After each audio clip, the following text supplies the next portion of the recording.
बिस्मिल्लाहिर्रहमानिर्रहीम। अस्सलाम वालेकुम एवरीवन। कैसे हैं आप सब लोग? उम्मीद करती हूँ आप सब लोग ठीक होंगे, खुश होंगे। अल्हम्दुलिल्लाह मैं भी बिल्कुल ठीक हूँ। हमेशा की तरह मेरी आपसे रिक्वेस्ट है, मेरे चैनल को सब्सक्राइब कीजिए, मेरी वीडियोस को लाइक कीजिए, शेयर कीजिए और साथ लगे बेल आइकन को ज़रूर प्रेस कीजिए। चलें जी, स्टार्ट करते हैं आज की रेसिपी। आज मैं आप लोगों के साथ शेयर करने वाली हूँ आलू की टिक्कियाँ, यानी आलू के कटलेट्स। बहुत बहुत ही टेस्टी बनते हैं। थोड़े डिफरेंट स्टाइल से बनाने जा रही हूँ। आप लोगों ने वीडियो को फुल वॉच करना है, स्किप नहीं करना।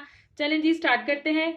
आलू की टिक्कियाँ बनाने के लिए यहाँ पर जिन जिन चीज़ों की मुझे ज़रूरत है उसमें है मेरे पास आलू हैं, बॉयल किए हुए हैं। बॉयल करके मैंने इसको छील लिया है।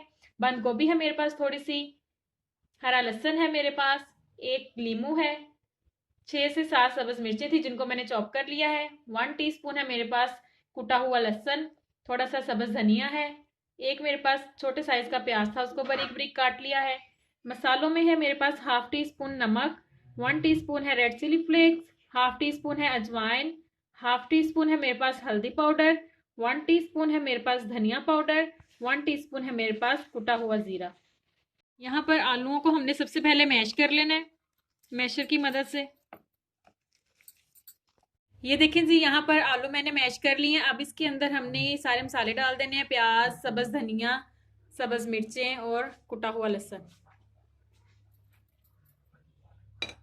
अब इसके अंदर हम मसाले ऐड करेंगे।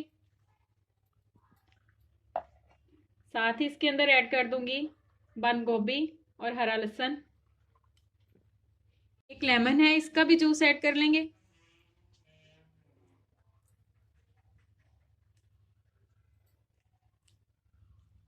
और अच्छे से इस सारे मसाले को हाथ से मिक्स करेंगे। ये देखें जी, यहाँ पर सारे मसाले को मैंने हाथ की मदद से अच्छे से मिक्स कर लिया है। इस स्टेज पे आके आप लोग नमक टेस्ट कर सकते हैं। अगर आप लोगों को कम लगे तो आप अपने टेस्ट के अकॉर्डिंग ऐड कर सकते हैं। अब मैंने क्या करना है, हाथ की मदद से मैं अच्छे से इसके जो कटलेट्स की शेप है वो दूंगी। अगर आप लोगों के पास कोई सांचा है तो आप लोग उसका भी यूज कर सकते हैं, नहीं तो आप हाथ से भी बना सकते हैं। ये देखिए जी, इस साइज के सारे कटलेट्स मैं बना के रेडी कर लेती हूँ। ये देखिए जी, यहाँ पर मैंने सारे कटलेट्स बनाकर रेडी कर लिए हैं। अब बारी आती है इनको कोट करने की। कोट करने के लिए यहाँ पर मैंने 3 टेबलस्पून लिया बेसन। उसके अंदर हाफ टी स्पून मैंने ऐड किया रेड चिली पाउडर और हाफ टी स्पून ही मैंने नमक ऐड किया है। हमने क्या करना है, इसके अंदर थोड़ा सा पानी ऐड करेंगे और इसकी ना एक गाढ़ी सी हमने लई बना लेनी है। ये देखें जी, यहाँ पर मैंने इतनी थिक लई रख के बना ली है। थोड़ा सा मैंने इसके अंदर बस पानी ऐड किया है। अब हमने क्या करना है, कटलेट्स उठाना है, इसके अंदर डिप करेंगे। उसके बाद हमने ये सवैयाँ लगा देनी है। दूसरे हाथ से सवैयाँ लगाएंगे। आप लोगों ने सवैयों को बारीक बारीक कट कर लेना है। हाथ की मदद से इसको क्रश कर लेंगे।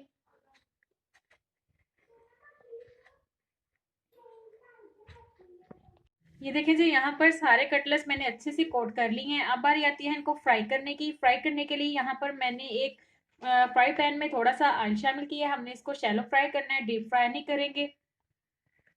ये देखें जी, यहाँ पर ऑयल हमारा बहुत अच्छी तरीके से गर्म हो चुका है। मैंने इसे चेक कर लिया है। अब इसके अंदर हम कटलेट्स ऐड करेंगे।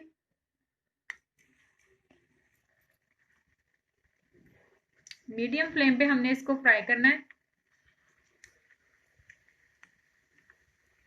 बहुत ही टेस्टी बनते हैं ये कटलेट्स, आप लोग जरूर ट्राई कीजिएगा। फ्राई होके ये बहुत ही खूबसूरत लगते हैं।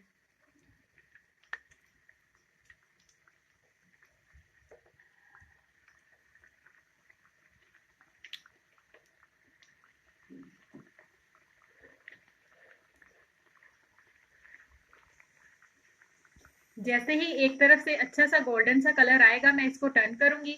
सेम उसी तरह दूसरी साइड पे भी कलर आने तक मैं इंतजार करूंगी, फिर इसको डिश आउट कर लेंगे। कटलेट्स हमारे बहुत अच्छे तरीके से फ्राई हो चुके हैं। अब मैं इसको डिश आउट करती हूँ और आपको इसकी फाइनल लुक चेक करवाती हूँ।